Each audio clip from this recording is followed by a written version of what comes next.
के लॉयल शहर से, जहां हम कैमरे के सामने डिकी नाम के एक रिटायर्ड बॉक्सर को देखते हैं, जिस पर HBO चैनल एक डॉक्यूमेंट्री बना रहा है। डिकी कैमरा पर अपनी फैमिली और बचपन के इंसिडेंट्स बताता है और डिस्कस करता है कि कैसे वो 1978 में शुगर रे नाम के एक फेमस बॉक्सर को भी नॉकआउट कर चुका है। इसी बीच हम डिकी के छोटे भाई मिकी को देखते हैं, जो उसके साथ आकर बैठता है। डिकी बताता है कि वो अपने छोटे भाई मिकी को बचपन से ही बॉक्सिंग सिखा रहा है और उसे यकीन है कि उसका भाई एक दिन बॉक्सिंग में अमेरिका को रिप्रेजेंट करेगा। कैमरा क्रू अगले कुछ दिनों तक दोनों भाइयों को फॉलो करता है और उनका शहर के लोगों से इंटरेक्शन और बॉक्सिंग प्रैक्टिस भी रिकॉर्ड करता है। यहाँ हम नोटिस करते हैं कि डिकी अपने छोटे भाई की तरह उतना हेल्दी और फिट नहीं है। मिकी की नेक्स्ट फाइट अटलांटिक सिटी में होती है, जिसके लिए वो ट्रेनिंग की तैयारी कर रहा होता है, पर सुबह के 11 बजे तक भी डिकी उसे ट्रेन करने बॉक्सिंग जिम में नहीं आया होता। कैमरा क्रू के सामने अपने भाई की एब्सेंट में मिकी बेहद ही अकेला फील कर रहा होता है। इसलिए ओकीफ नाम का एक रिटायर्ड बॉक्सर, जो कि अब एक पुलिस वाला होता है, वो मिकी की ट्रेनिंग शुरू करवाता है। ओकीफ का मिकी को ट्रेन करना मिकी की माँ एलिस को बिल्कुल भी पसंद नहीं आता, क्योंकि उसके अकॉर्डिंग उसका बड़ा बेटा डिकी ही इस जिम का असली बॉक्सिंग कोच है और वही मिकी को सही से ट्रेन कर सकता है। अब इसी वक्त हमें दिखाया जाता है कि शहर के दूसरी तरफ डिकी अपने फ्रेंड्स के साथ क्रैक कोकेन ले रहा होता है। नशे में उसे याद भी नहीं होता कि उसे आज अपने छोटे भाई को ट्रेन करने जाना था, और तभी उसके फ्रेंड्स उसे याद दिलाते हैं कि आज सुबह 9 बजे तो उसे अपने भाई की प्रैक्टिस पर जाना था और वो काफी लेट है। अब डिकी फौरन वहाँ से कार की तरफ भागता है, लेकिन वहाँ कोई कार न होने की वजह से वो जिम तक भाग के पहुँचता है और उसका ये बिहेवियर भी कैमरा क्रू वाले नोटिस करते हैं। खैर, अब कुछ समय बाद अटलांटिक सिटी की फाइट का दिन आखिर आ जाता है और वहाँ जाने से पहले भी जब सब लोग कार लेकर एयरपोर्ट जाने का वेट कर रहे होते हैं, तब भी डिकी वहाँ नहीं होता। तभी ओकीफ कहता है कि डिकी जरूर क्रैक हाउस में कोकेन ले रहा होगा, क्योंकि वो लाइफ में किसी भी चीज के लिए सीरियस नहीं है। ये सुनकर मिकी चुपचाप उसे लेने अपने पेरेंट्स के साथ क्रैक हाउस जाता है। वहाँ डिकी अपने पेरेंट्स को नीचे देखकर उस घर के फर्स्ट फ्लोर से नीचे छलांग मार देता है, पर तभी वहाँ मिकी आ जाता है, जो उसे समझाता है कि भाई आपको एम्बेरस होने की जरूरत नहीं है, क्योंकि मम्मी पापा आपकी ड्रग प्रॉब्लम के बारे में जानते हैं। इसके बाद वो उससे रिक्वेस्ट करता है कि डिकी उनके साथ जल्दी से एयरपोर्ट के लिए निकले, ताकि वो फ्लाइट के लिए लेट ना हो। अब डिकी अपने आप को कंफर्टेबल करके ठीक ऐसा ही करता है। फिर अटलांटिक सिटी पहुंचने के बाद फाइट से कुछ देर पहले मिकी को पता चलता है कि जिस बॉक्सर से वो फाइट करने वाला था वो इस वक्त बीमार है, इसलिए उसकी जगह अब उसे एक नए बॉक्सर से लड़ना पड़ेगा, जो उससे वेट में काफी ज्यादा है। मिकी इस फाइट के लिए बिल्कुल भी श्योर नहीं होता, पर उसकी माँ एलिस और डिकी उसे यकीन दिलाते हैं कि वो इस फाइटर से लड़ पाएगा, क्योंकि वो फाइटर अभी रिसेंटली ही जेल से छूटा है और इस वक्त वो अच्छी शेप और फॉर्म में नहीं है। उनकी बात मान के मिकी फाइट के लिए मान जाता है, पर रिंग में आकर वो देखता है कि उसका अपोनेंट एक काफी भारी भरकम और फिट फाइटर है। खैर, फिर फाइट शुरू होती है और वो फाइटर मिकी पे भारी पड़ता है और उसे बेहद बुरी तरह से मार खाकर हार का सामना करना पड़ता है। इस फाइट के बाद माइक टॉमा नाम का एक बड़े स्पोर्ट्स का ब्रांड मैनेजर मिकी से मिलता है और कहता है कि मिकी, तुम्हारे अंदर काफी पोटेंशियल है और इसलिए तुम्हें अपने ड्रग एडिक्ट भाई की कोचिंग छोड़कर लॉस वेगस में मेरे बॉक्सिंग क्रू को ज्वाइन करना चाहिए, जिस बॉक्सिंग ट्रेनिंग के लिए वो उसे हर महीने सैलरी भी देगा। मिकी अचानक ये सुनकर हैरान हो जाता है, लेकिन वो इस तरह फैसला नहीं कर सकता, इसलिए वो कहता है कि मैं इस बारे में सोचूंगा। अब अटलांटिक सिटी से वापस आते हुए मिकी नोटिस करता है कि उसकी माँ और डिकी ड्रिंक करके एंजॉय कर रहे हैं और उन्हें उसके चोटिल चेहरे और फाइट हारने का कोई खास फर्क नहीं पड़ रहा है। मिकी कुछ दिनों के लिए बॉक्सिंग और अपने फैमिली से ब्रेक लेता है और अपनी नई गर्लफ्रेंड शर्लिन से मिलता है। उसकी फाइट के बारे में सुनकर शर्लिन उसे कहती है कि उसे लॉस वेगस जाकर ट्रेनिंग करनी चाहिए, क्योंकि एलिस और डिकी उसके बॉक्सिंग करियर को लेकर बिल्कुल भी सीरियस नहीं है। साथ ही आज से कुछ सालों बाद उसे ऐसी कोई अपॉर्चुनिटी भी दोबारा नहीं मिलने वाली। मिकी की डिकी के सिवा 7 बहनें होती हैं, जो अपनी माँ एलिस को शर्लिन के खिलाफ भड़काने लगती हैं। वो कहती हैं कि मिकी अब शर्लिन के साथ रहने लगा है, इसलिए बॉक्सिंग और हमसे दूर हो गया है। जिसके बाद एलिस अपने हस्बैंड जॉर्ज और सारे बच्चों के साथ मिकी और शर्लिन को अपने घर एक मीटिंग के लिए बुलाते हैं।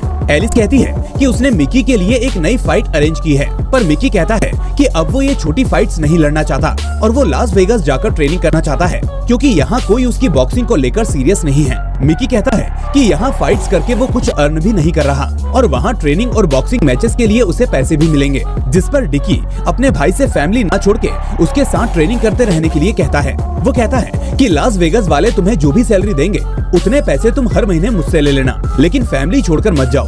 अब सभी को तुम्हारी जरूरत है, सिर्फ फाइटिंग की बात नहीं, तुम इस फैमिली का हिस्सा हो, मेरे छोटे भाई हो। अब मिकी अपने बड़े भाई की बात सुनकर रुकने का फैसला लेता है, पर डिकी के पास कोई जॉब नहीं होती और वो सारा दिन अपने दोस्तों के साथ बस ड्रग लेता रहता है। इसलिए वो पैसे अरेंज करने के लिए एक फैमिली को एक लॉटरी स्कीम में इन्वेस्ट करवाकर स्कैम करने की कोशिश करता है। पर जब उसे वहाँ से पैसे नहीं मिलते तो वो अपनी गर्लफ्रेंड को फेक प्रोस्टिट्यूशन के लिए भेजता है ताकि लोगों को ब्लैकमेल करके उनसे पैसे ले सके। डिकी अपने फ्रेंड के साथ एक गाड़ी में बैठकर अपनी गर्लफ्रेंड को उसके क्लाइंट्स के साथ फॉलो करने लगता है और एक पुलिस वाला होने की एक्टिंग करके एक खाली जगह पर उस आदमी को लूटने लगता है। पर तभी वहाँ असली पुलिस आ जाती है और डिकी की गर्लफ्रेंड और उसके फ्रेंड को पकड़ लेती है। अब डिकी पुलिस से भागने लगता है और भागते भागते डिकी उस क्लब के बाहर आ जाता है जहाँ आज उसकी पूरी फैमिली के साथ मिकी और शर्लिन भी डिनर करने आए होते हैं। क्लब के बाहर डिकी पुलिस वालों से हाथापाई करने लगता है और इसी बीच वो एक पुलिस वाले के मुंह पर पंच मारता है, जिसके तुरंत बाद और पुलिस वाले भी वहाँ आ जाते हैं और एक पुलिस वाले पर हाथ उठाने के लिए वो सब डिकी को पीटने लगते हैं। शोर सुनकर मिकी और सारी फैमिली बाहर आ जाती है और अपने भाई को पीटते हुए देखकर मिकी पुलिस वालों को रोकने लगता है और गुस्से में पुलिस वाले मिकी को भी सबके सामने पीटने लगते हैं। शहर का ही एक पुलिस वाला जिसे पता होता है कि मिकी एक बॉक्सर है, वो जानबूझकर मिकी का एक हाथ तोड़ देता है और फिर पुलिस डिकी के साथ मिकी को भी अरेस्ट कर लेती है। कोर्ट में डिकी सभी को बताता है कि उसका भाई बेकसूर है और उसका इस मामले में कोई लेना देना नहीं है, इसलिए मिकी को बेल मिल जाती है।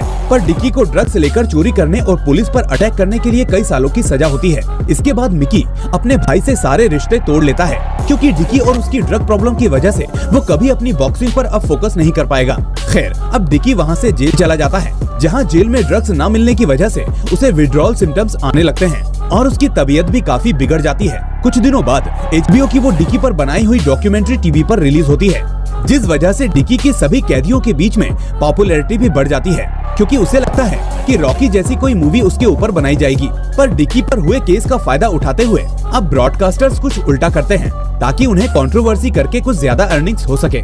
वो डॉक्यूमेंट्री डिकी के बॉक्सिंग कमबैक के बारे में नहीं बल्कि अमेरिका के क्रैक कोकेन एडिक्शन के बारे में होती है, जिसमें दिखाया जाता है कि कैसे उसने क्रैक कोकेन की वजह से अपना बॉक्सिंग करियर और अपनी फैमिली का नाम खराब कर दिया। अब ये डॉक्यूमेंट्री बाहर भी सब लोग देख रहे होते हैं और एलिस के साथ साथ डिकी की सारी बहनें और मिकी भी ये देखकर बेहद दुखी होता है। सभी को मेकर्स पर बहुत ही गुस्सा आता है। डॉक्यूमेंट्री के बीच में ही डिकी शर्मिंदा होकर एक हारे हुए इंसान की तरह फील करने लगता है और वो गुस्से में जेल का कॉमन टीवी भी बंद कर देता है और बाकी कैदियों से भी लड़ने लगता है जो उस डॉक्यूमेंट्री को पूरा देखने की जिद कर रहे होते हैं और उसका मजाक उड़ा रहे होते हैं। बाहर शर्लिन मिकी को अपने भाई से दूर रहकर और उसके बारे में ना सोचकर अपनी बॉक्सिंग पर फोकस करने के लिए बोलती है क्योंकि डिकी अपनी लाइफ ड्रग्स और जेल में खराब कर चुका है, इसलिए वो अब उसे कुछ नया नहीं सिखा सकता। मिकी का फादर जॉर्ज भी मानता है कि एलिस और डिकी का साथ मिकी की बॉक्सिंग के लिए अच्छा नहीं है, इसलिए वो भी उसे उन दोनों से दूर रहने के लिए कहता है।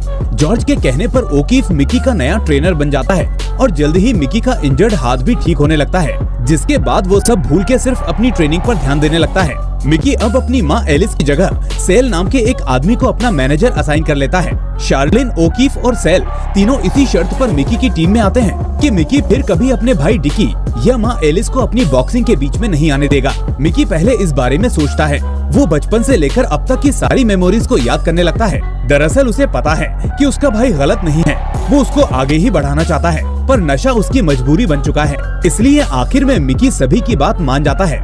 अब उसकी माँ एलिस को जब पता चलता है कि मिकी ने अपना मैनेजर और ट्रेनर बदल लिया है तो वो अपने हस्बैंड जॉर्ज पर बेहद गुस्सा होती है और अपनी बेटियों के साथ मिकी के घर चली जाती है, जहाँ मिकी की बहनें शार्लिन से लड़ने लगती हैं और मिकी बेहद ही मुश्किल से इस हाथापाई को रोकता है और इसके बाद वो अपनी माँ से भी बात करना बंद कर देता है। मिकी का नया मैनेजर और टीम उसके लिए अब नए बेटर बॉक्सिंग मैचेस अरेंज करते हैं और मिकी अपनी मेहनत से एक के बाद एक 4 बॉक्सिंग मैचेस जीत जाता है और इन मैचेस के बाद उसका कॉन्फिडेंस भी बढ़ जाता है। उधर जेल में लंबे समय से नशा न कर पाने के कारण डिक्की भी ड्रग्स छोड़ चुका होता है और अपनी फिटनेस पर ध्यान देने लगता है। कुछ दिनों बाद मिकी को माइक टोमा के ग्रुप से एक मशहूर मैक्सिकन बॉक्सर से लड़ने का चैलेंज आता है, जिस न्यूज को शेयर करने के लिए मिकी डिक्की से मिलने जेल जाता है। डिक्की ने इस बॉक्सर की फाइटिंग पैटर्न को ऑब्जर्व किया होता है, इसलिए वो मिकी को बिना अटैक करे पहले बॉक्सर को थकाने के लिए कहता है, पर मिकी धीरे से कहता है कि अब वो नहीं बल्कि ओकीफ उसका कोच है, इसलिए वो वैसे ही लड़ेगा जैसे ओकीफ कहेगा। वो डिक्की को कहता है कि भाई अगर आप इतने ही अच्छे ट्रेनर थे तो आपने ड्रग्स को छोड़कर मुझे ट्रेन क्यों नहीं किया। डिक्की अपनी गलती मानता है और फिर वो बताने लगता है कि वो कई महीनों पहले ही ड्रग्स छोड़ चुका है, पर मिकी उसकी पूरी बात सुने बिना ही वहाँ से चला जाता है क्योंकि उसे लगता है कि उसका भाई उसकी सक्सेस से जल रहा है। फाइट वाली रात को जब मिकी का उस मैक्सिकन फाइटर से सामना होता है तो पहले ही राउंड में वो समझ जाता है कि सामने वाला बॉक्सर बेहद स्ट्रॉन्ग है फाइट के बीच काफी कुछ करने के बाद भी वो उसके सामने पॉइंट्स नहीं कलेक्ट कर पा रहा होता।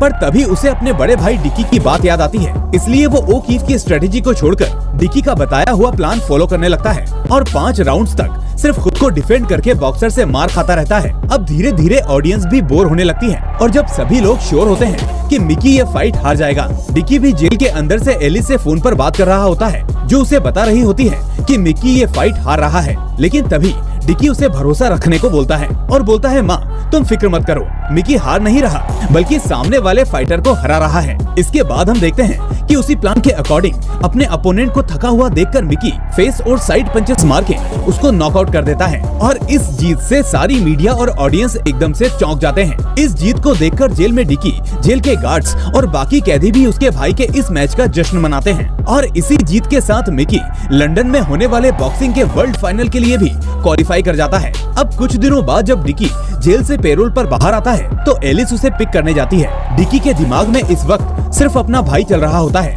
उसे पता था कि पिछली बार उसने अपने छोटे भाई के करियर को बिगाड़ दिया, लेकिन इस बार वो उसको आगे बढ़ाना चाहता था, इसलिए वो पहले मिकी के बारे में पूछता है और फिर वहाँ से सीधा मिकी के जिम में आ जाता है। मिकी वहाँ अपनी फाइट के लिए ट्रेनिंग कर रहा होता है। तभी डिकी बिना कुछ कहे पहले की तरह लॉकर रूम में जाकर अपने बॉक्सिंग ग्लव्स पहनने लगता है ताकि बॉक्सिंग रिंग में आकर उसे ट्रेन कर सके। लेकिन उसे ऐसा करते देख मिकी कहता है कि भाई अब आप मेरे ट्रेनर नहीं हो और मैंने अपनी टीम से प्रॉमिस किया है कि मैं दोबारा कभी आपके साथ ट्रेनिंग नहीं करूंगा। अपने भाई के मुंह से ये बात सुनकर डिकी टूट जाता है और गुस्से में वो अपने लॉकर को पंच करके वहाँ से जाने लगता है। वो इस वक्त काफी इमोशनल हो जाता है क्योंकि उसे उम्मीद नहीं थी कि मिकी उससे ऐसा कुछ कभी कहेगा। उसे लग रहा था कि पिछली फाइट को जीतने के बाद मिकी को उस पर भरोसा हो गया होगा, इसलिए वो उसके वापस आने का इंतजार कर रहा होगा। लेकिन ये सब देखकर अब वो बहुत दुखी हो जाता है। डिकी को जिम से बाहर जाता देखकर एलिस मिकी से कहती है कि हम तेरी फैमिली हैं और डिकी ने ही तुझे बॉक्सिंग सिखाई है। वो कहती है कि डिकी के गाइडेंस के बिना तू कभी लास्ट वाली फाइट नहीं जीत पाता और नेक्स्ट फाइट में भी तुझे जरूरत उसकी ही पड़ेगी क्योंकि सिर्फ वो जानता है कि तुझे कैसे ट्रेन करना है। अब ये बात जब ओकीफ और शार्लिन को पता चलती है कि मिकी अपने भाई डिकी से जेल में मिलने गया था और लास्ट फाइट में उसकी बताई हुई टेक्निक यूज कर रहा था, तो वो दोनों उसके बॉक्सिंग रिंग से बाहर चले जाते हैं और कहते हैं कि अपने प्रॉमिस के अकॉर्डिंग तब तक मिकी के साथ काम नहीं करेंगे जब तक कि डिकी यहाँ से चला नहीं जाता, क्योंकि वो जरूर फिर से अपने ड्रग्स और लड़ाइयों के चक्कर में मिकी को मुसीबत में डालेगा। और ये कहकर वो दोनों जिम से बाहर चले जाते हैं। उनके जाने के बाद एलिस मिकी से कहती है कि डिकी ने 8 महीनों से ड्रग्स को छुआ तक नहीं है और उसे एक बार अपने बड़े भाई को चांस देना चाहिए। जिसके बाद मिकी डिकी के साथ ट्रेनिंग करने के लिए मान जाता है, पर शर्लिन के जाने की वजह से उसे जल्दी ही डिकी पे गुस्सा आने लगता है और वो ट्रेनिंग के दौरान अपने बड़े भाई डिकी को सीरियसली पंचेस मार के नीचे गिरा देता है और अपनी माँ से कहता है कि अपनी फैमिली की ही तरह उसे ओकीफ और शर्लिन की जरूरत है और सिर्फ डिकी की वजह से अब वो लोग मुझसे बात भी नहीं करेंगे।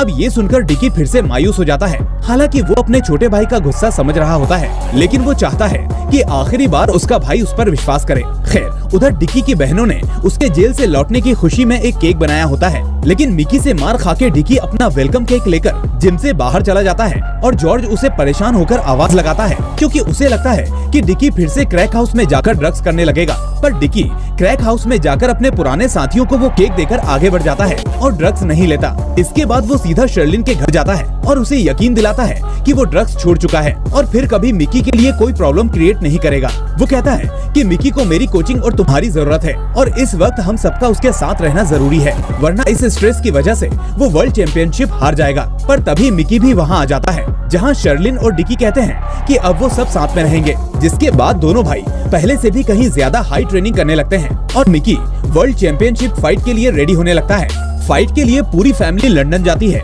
जहां मिकी का सामना ब्रिटिश बॉक्सर से होता है। अब क्योंकि मिकी का अपोनेंट एक ब्रिटिश होता है और मिकी एक अमेरिकन होता है, इसलिए फाइट वाले दिन लंदन का क्राउड ब्रिटिश बॉक्सर को सपोर्ट करते हुए मिकी को डिमोटिवेट करने लगते हैं। पर डिकी उसे ये सब इग्नोर करके रिंग में ले आता है। मिकी का अपोनेंट एक बेहद ही एक्सपीरियंस्ड बॉक्सर होता है और वो पहले राउंड से ही मिकी पे हावी होने लगता है। 6 राउंड में वो बॉक्सर मिकी को पंच मारकर नीचे भी गिरा देता है, पर मिकी खुद को संभाल के वापस उठ जाता है। इसी बीच ब्रेक होता है और ब्रेक में डिकी उससे कहता है कि मिकी, तुम मेरे छोटे भाई नहीं बल्कि मेरे बेटे जैसे हो। मुझे पता है कि बॉक्सर बनने का सपना तुमने इसलिए देखा क्योंकि मैं बॉक्सिंग करता था, लेकिन जब मैं चैंपियन नहीं बन पाया तो मैंने फैसला किया था कि मैं एक दिन अपने मिकी को दुनिया का सबसे बेहतरीन बॉक्सर बनाऊंगा और इसी वजह से मैं तुम्हारे लिए बहुत कुछ करना चाहता था, लेकिन बॉक्सिंग की वजह से मैंने पढ़ाई नहीं की थी, इसलिए मुझे कोई काम नहीं मिला और तुमको आगे बढ़ाने के प्रेशर में मैं डिप्रेशन में आकर ड्रग्स लेने लग गया। लेकिन मेरे भाई, आज वो दिन आ गया है। आज तुम वो करने जा रहे हो जो मैं नहीं कर पाया, और शायद मैं इसलिए नहीं कर पाया क्योंकि मैं आज तुम्हारे जीतने के बाद जितना खुश होऊंगा उतना खुश मैं शायद तब भी नहीं होता जब मैं ये चैंपियनशिप जीत लेता। इसलिए चलो उठो और डिफेंस छोड़कर सीधा फाइट करो, उसे साबित करो कि तुम्हारा भाई क्या है और तुम क्या चीज हो। मेरे लिए ये चैंपियनशिप जरूरी नहीं, लेकिन मैं चाहता हूँ कि तुम उन लोगों को साबित करके दिखाओ जो टीवी पर देखकर हमें कुछ और ही समझने की भूल कर बैठे हैं। मिकी कहता है कि हाँ भाई, मैं आपके लिए ये जरूर करूंगा, मैं ट्रॉफी जरूर जीतूंगा। तभी डिकी कहता है कि मेरी ट्रॉफी तो तुम हो मिकी, हाँ तुम ही मेरी ट्रॉफी हो। ये सुनकर मिकी काफी इमोशनल हो जाता है और फिर मौका मिलते ही पहले उस बॉक्सर को एक फेस पंच मारता है और उसके तुरंत बाद हेड और बॉडी पंचेस बरसाते हुए अपने अपोनेंट को नॉकआउट कर देता है, जिसके बाद रेफरी मिकी को विनर अनाउंस कर देता है और डिकी समेत उसके सभी फैमिली मेंबर्स रिंग में घुसकर उसे उठा लेते हैं और मिकी वर्ल्ड चैंपियनशिप जीत जाता है। डिकी अपने भाई मिकी को ऐसे उठा लेता है जैसे वही उसकी ट्रॉफी हो। लास्ट सीन में हम मिकी और डिकी को एक और डॉक्यूमेंट्री की शूटिंग में कैमरे के सामने बैठे हुए देखते हैं। अब एंडिंग टेक्स्ट में हमें बताया जाता है कि मिकी ने साल 2003 में शर्लिन से शादी कर ली और डिकी आज उसी शहर के जिम में फुल टाइम बॉक्सर्स को ट्रेन करता है। और इसके बाद फाइनली हमें दोनों भाइयों की रियल फुटेजेस दिखाई जाती हैं, जो कैमरे के आगे अपने बॉक्सिंग के दिनों के किस्से सुना रहे होते हैं। दोस्तों, ऐसी ही और भी मूवीज हमारे चैनल पर हैं, इसलिए उनको मिस मत कीजिए और अभी इस चैनल को सब्सक्राइब करके नोटिफिकेशन बेल को भी दबा लीजिए ताकि कोई भी मूवी आपसे मिस ना हो। अब मैं मिलूंगा आपसे अगली ऐसी ही शानदार मूवी के साथ। Till then take care and thanks for